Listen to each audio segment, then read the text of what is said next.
고린도전서 1장 10절 11절 보겠습니다. 고린도전서 1장 10절 11절 말씀 보겠습니다. 네, 같이 한 목소리를 읽겠습니다. 형제들아, 내가 우리 주 예수 그리스도의 이름으로 너희를 권하노니 모두가 같은 말을 하고 너희 가운데 분쟁이 없이 같은 마음과 같은 뜻으로 온전히 합하라. 내 형제들아, 글로의 집 편으로 너희에 대한 말이 내게 들리니 곧 너희 가운데 분쟁이 있다는 것이라. 아멘. 우리 인사하겠습니다. 반갑습니다. 잘 주무셨죠?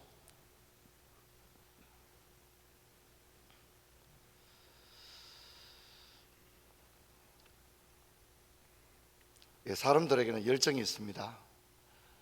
젊은이들은 젊은이들대로 에너지가 있고요, 노년이 되어도 다 열정이 있습니다.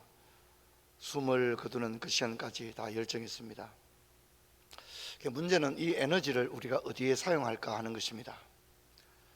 우리가 이 에너지를 하나님이 기뻐하지 않는, 내 인생에 아무 의미가 없는 세속적이고 정욕적이며 죽어질 것에 그 모든 것을 사용할 수도 있습니다. 그런데 이제 사도 바울은 이런 얘기를 합니다. 나는 예수만 알기로 작정을 했다, 이런 얘기를 합니다. 자기 인생에 가이드라인을 딱 그어놓는 거죠. 나는 기가 가려서 자꾸 다른 것들, 얼마나 흥미로운 주제가 많겠습니까? 그래서 나는 나의 에너지를 그런 데 쓰고 싶지는 않다. 나는 예수를 아는 지식을 가장 고상한 줄로 압니다. 할렐루야. 그렇게 뜻을 정했던 거죠. 그렇기 때문에 그는 선한 싸움을 싸우고 오직 조금도 흔들린 바 없이 어떤 박해에도 또 인간관계의 파탄에도 불구하고 복음을 위한 경주를 달려갈 수 있었습니다. 이 자리에 앉은 우리도 마찬가지입니다. 우리도 다 에너지가 있거든요. 그래서 너무 가지고 싶은 것도 있고 해보고 싶은 것도 있고 가보고 싶은 것도 있고 그런 거 있지 않습니까? 그 자체가 잘못된 건 아닙니다. 하지만 우리가 예수 믿은 지 이미 10년 혹은 40년, 30년, 40년 지나가는 분들이 있잖아요. 50년, 60년이 지나가잖아요. 그럼 우리가 주님을 만난 이후에 주님과 사귀며 교제한 시간이 얼마나 오래되었습니까?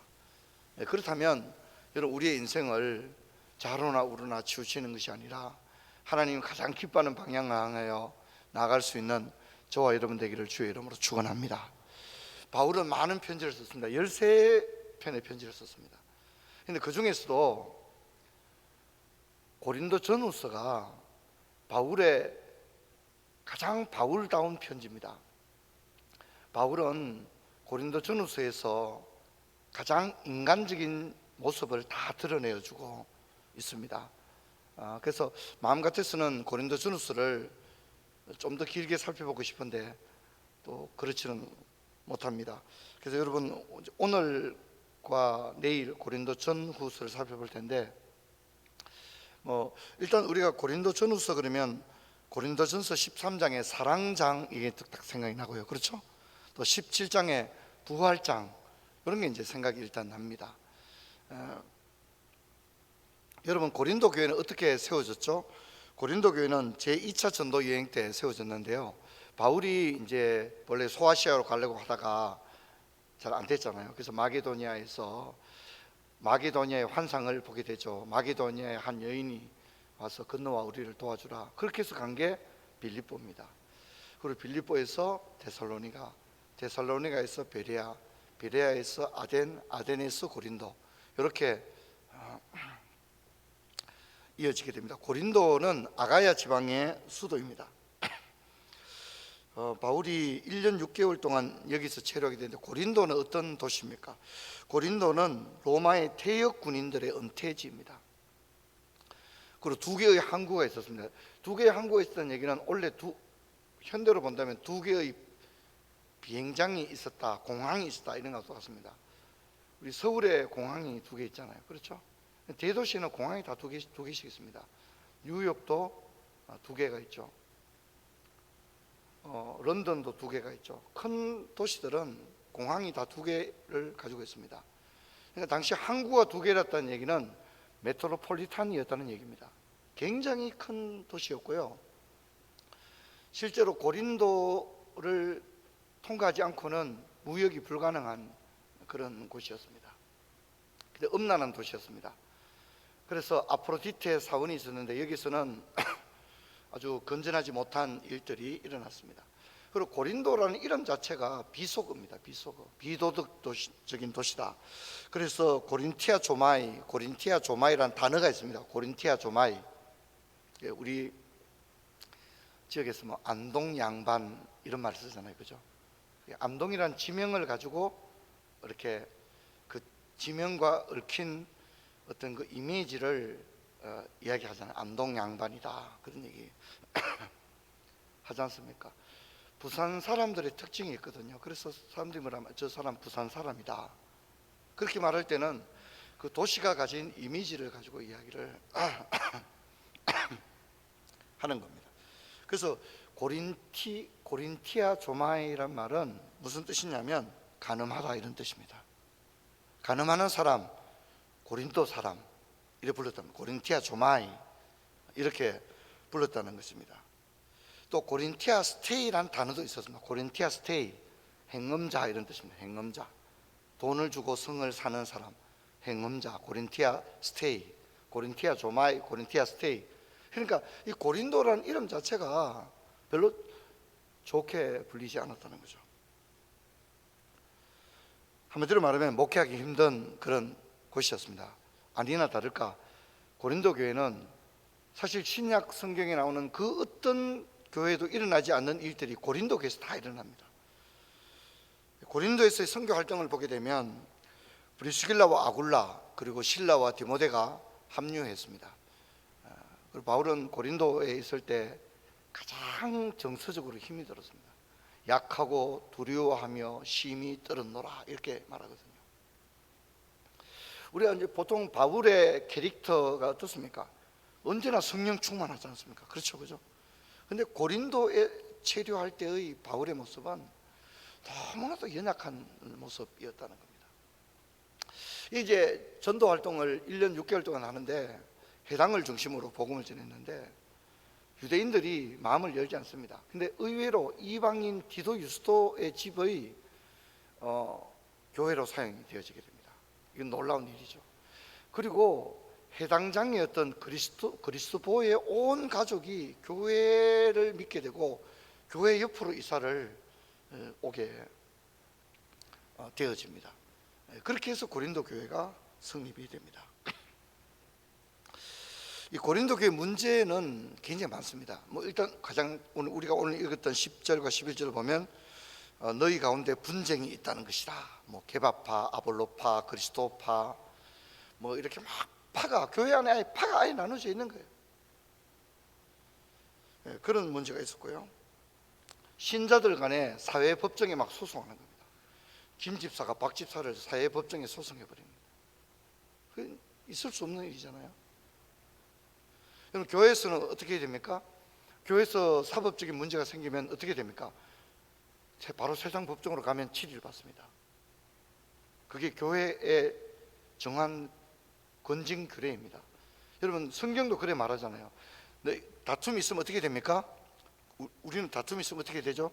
당회에 호소해야 됩니다. 당회. 내가 김 집사와 박 집사 사이에 내가 참 이게 너무 곤란한 문제가 있는데 우리들 스스로는 대화를 통해서 해결하기 어려운 것 같습니다.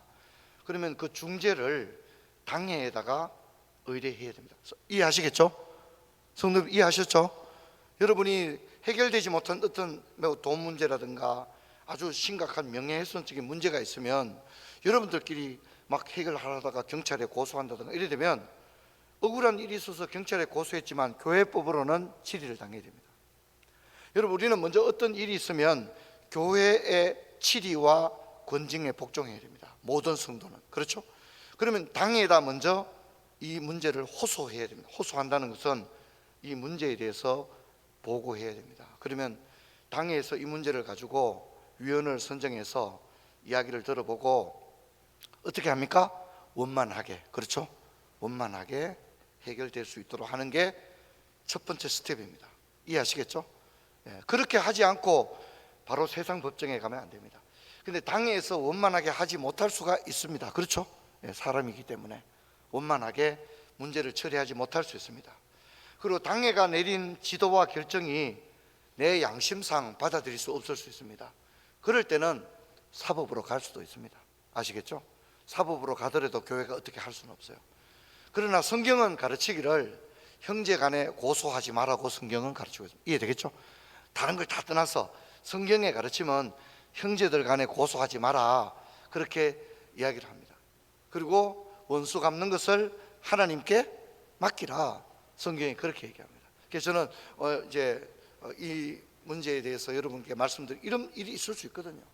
그럴 때는 같은 교회의 신자들 간에 갈등의 문제가 생기게 되면 여러분 너그러운 마음으로 기꺼이 손해를 보십시오. 예. 제가 할 수 있는 얘기는 그거 외에는 없습니다. 너그러이 손해를 보시길 바랍니다.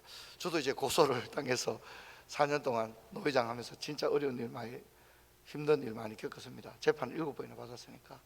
그 일들 가운데 많은 파생적인 일들이 있었고, 제 변호사가 그 사람들을 고소하라고 제게 여러 번 얘기를 했는데 저는 처음부터 얘기했습니다. 나는 남을 고소하지 않을 겁니다. 제가 목사로 봉직하는 동안은 어떤 경우에도 내가 성경을 넘어서서 하지 않아요. 내가 아주 억울하게 진짜 억울한 일을 당하는 한이 있더라도 적어도 내가 성경 말씀을 위반해가면서까지 내 명예를 찾으려고 하지는 않겠습니다.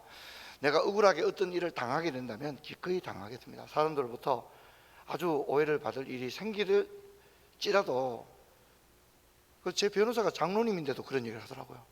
고소하라고, 막 고소하라고, 그렇게 얘기하고. 그래서 저는 그렇게 못하겠다고 했습니다.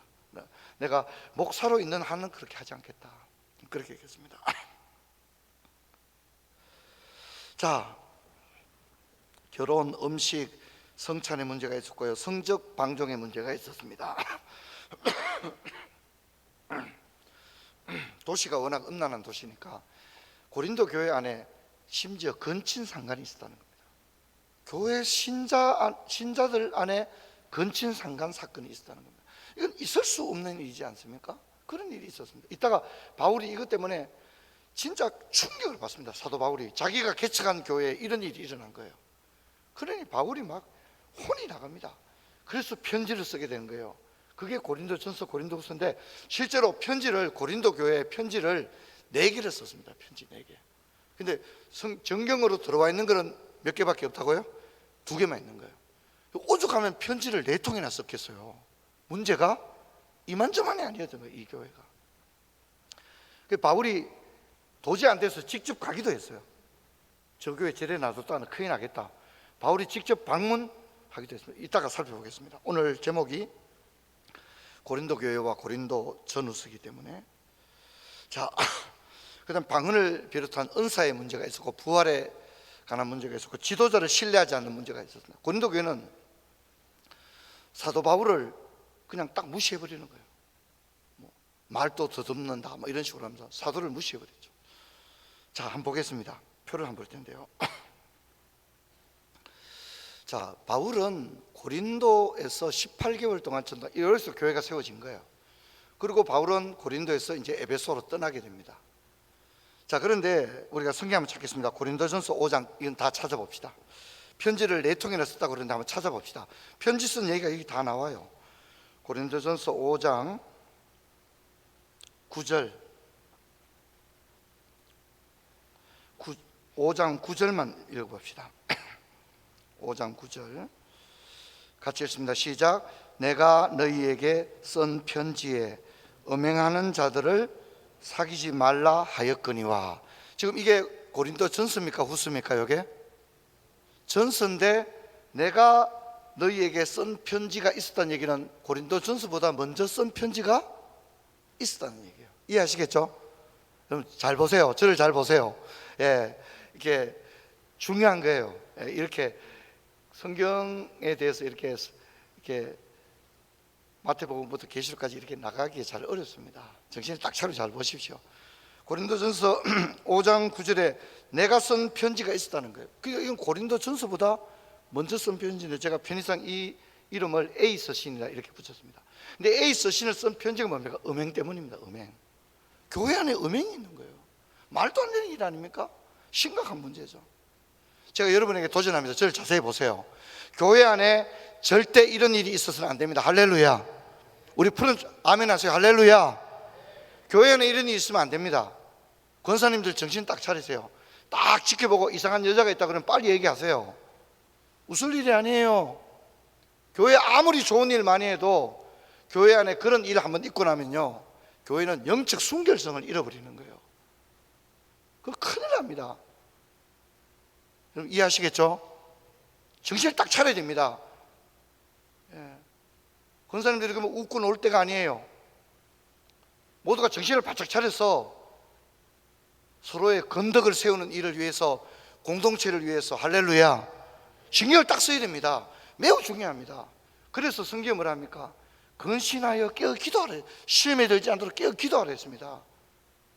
교회 중직자가 되면요, 내 한 몸 그냥 교회 왔다 갔다 그러면 그건 중직자 뭐 합니까? 이 푸른 초장교회 권사잖아요. 푸른 초장교회 장로지 않습니까? 그럼 이 기억에, 저는 아주 우리 교회가 유명해지고 더 커지기를 원하지 않습니다. 교회가 주님 앞에 부끄럽지 않은 우리 자녀들에게도, 우리 아이들도 다 할 수 있잖아요. 그렇지 않습니까? 그러니까 우리 아이들에게 부끄럽지 않은 교회가 될 수 있기를 바랍니다. 할렐루야. 할렐루야. 중요합니다. 여러분 이거 아주 귀하게 생각해요. 교회 안에 금전 사고, 보증서 주고 돈 빌려주고 그런 일도 있으면 안 됩니다. 여러분 그 아주 주위에 누가 그런 소리 들리면 그러면 안 된다고 딱 얘기를 해야 됩니다. 그러면 안 되는 거라고. 그거는 목사님한테 물어볼 필요도 없고, 그러면 안 되는 거예요. 그거는 그냥 누가 돈 빌려달라 그러고, 땅 사는데 돈 좀 빌려달라 그러고, 어디 투자하는데 같이, 김집사 같이 투자 그러고 안 됩니다. 교회에서 왜 이러십니까? 단호하게 얘기하고 당에 보고해야 됩니다. 이해하시겠죠? 여러분 그것이 교회를 사랑하는 겁니다. 덮어주는 거, 그건 덮어주는 게 아닙니다. 그건 교회를 무너뜨리는 일입니다. 바울이 고린도 교회 안에 음행이 있다는, 심지어 근친상간이 있다는 얘기를 듣고 바울이 충격에 빠져서 편지를 쓴 거예요. 그런 자들을 사귀지 말라 내가 편지를 했는데 뭡니까? 오늘 우리가 읽었던 고린도전서 1장 11절을 보면, 형제들아 근로의 지편으로 너희에 대한 말이 들리니 곧 너희 가운데 분쟁이 있다는 얘기라. 또 고린도전서를 또 쓰는데, 또 교회가 파가 나뉘어져서 뭐 밥도 같이 안 먹고 막 정신없는 거예요. 그래서 고린도전서를 쓰는 거예요.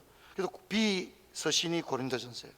근로의 지편으로 첫 번째 편지는 음행이 있다는 얘기를 듣고 편지를 썼어요. 두 번째 편지는 근로의 지편으로 고린도 교회가 파가 나눠져서 막 밥도 같이 안 먹고 인사도 같이 안 한다 하더라. 바울이 얼마나 걱정이 되겠어요. 그렇게 해서 쓴 편지가 고린도전서예요. 고린도전서 비서신입니다. 비서신. 바울이 도저히 안 돼가지고 직접 갑니다. 내가 가봐야 되겠다. 집이 우회됐는지 내가 한번 직접 가봐서 만나봐야 되겠다. 얼마나 답답하면 그렇게. 성경 찾읍시다. 고린도 후서 2장 1절. 고린도 후서 한번 가볼까요? 고린도 후서 2장 1절. 후서 2장 1절 같이 읽겠습니다. 내가 다시는 너희에게 근심 중에 나아가지 아니하기로 스스로 결심. 나아간다는 말은 방문한다는 얘기죠. 그 말은 뭡니까? 갔다 왔다는 얘기예요. 갔다 왔다는 얘기예요. 갔다 왔는데 결과가 최악이었습니다. 바울이 가서 고린도 교회 문제를 해결을 하지를 못했어요. 오히려 고린도 교회에 바울의 적대자들이 바울을 네가 뭔데 이래 버린 거예요. 이해하시겠죠? 이건 정확한 말. 네가 뭔데 이런 거예요. 네가 뭔데 우리한테 간섭하냐고. 네도 사도냐. 바울의 사도로서의 리더십을 완전히 무시해버렸어요. 가라고. 당신이 뭔데 우리한테 이런 간섭하느냐고. 이렇게 나와버린 거예요. 그래서 바울이 뭐라냐니까, 내가 다시는 근심 중에 너희 불편한 마음으로 너희에게 가고 싶지 않다. 이렇게 얘기하면서 고린도 후서를 쓰고 있는 거예요. 이해하시겠죠? 이런 관계가 있다 하는 것을 기억해야만 합니다. 그래서 2절에 보면, 3절 보면 고린도후서 2장 3절, 내가 이같이 쓴 것은 내가 갈 때에 마땅히 나를 기쁘게 할 자로부터 도리어 근심을 얻을까 염려하노라. 이렇게 이게 시스신으로 알려져 있는데 이건 다 우리 정경에 들어와 있지 않는 성경입니다. 그리고 D 서신을 쓰게 되는데, 이 편지는 아주 좋은 편지입니다. 고린도후서는 고린도전서와 다릅니다. 고린도후서는 디도로부터 얘기를 들었는데 바울을 적대하고 음행하고 이런 자들이 다 회개했다는 얘기를 듣게 된 거예요. 고린도 교회가 어떻게 되죠? 자정 능력을 회복하고 교회가 다시 주님의 건강한 교회로 돌아갔다는 얘기를 바울이 어떻게 해요? 디도를 통해서 듣게 된 거예요. 너무 감사한 일이죠. 그래서 바울이 고린도 후서를 지금 쓰고 있는 그런 장면을 보게 되어집니다. 사랑하는 성도 여러분, 우리는 오늘 고린도 교회 이야기를 바라보면서 오늘 교회 안에도 얼마나 많은 문제들이 있는 것을 여러분 잘 아실 겁니다. 현대교회는 현대사회의 모든 문제를 현대교회가 가지고 있다 해도 결코 과언이 아닙니다. 그렇기 때문에 교회에는 치료가 필요하고 건증이 필요하고 질서가 필요합니다. 하나님은 어지러움의 하나님이 아니라 질서의 하나님이다, 화평의 하나님이다, 그렇게 이야기를 하고 있습니다. 여러분, 우리가 이 땅에 교회가 건강하게 서기를 원하는 것 모두가 가진 마음입니다. 그렇다면 우리는 교회 안에서 두렵고 떨림으로 하나님 앞에 덕을 세워나가는 그런 저와 여러분 되기를 주의 이름으로 축원합니다. 우리 여러분 들은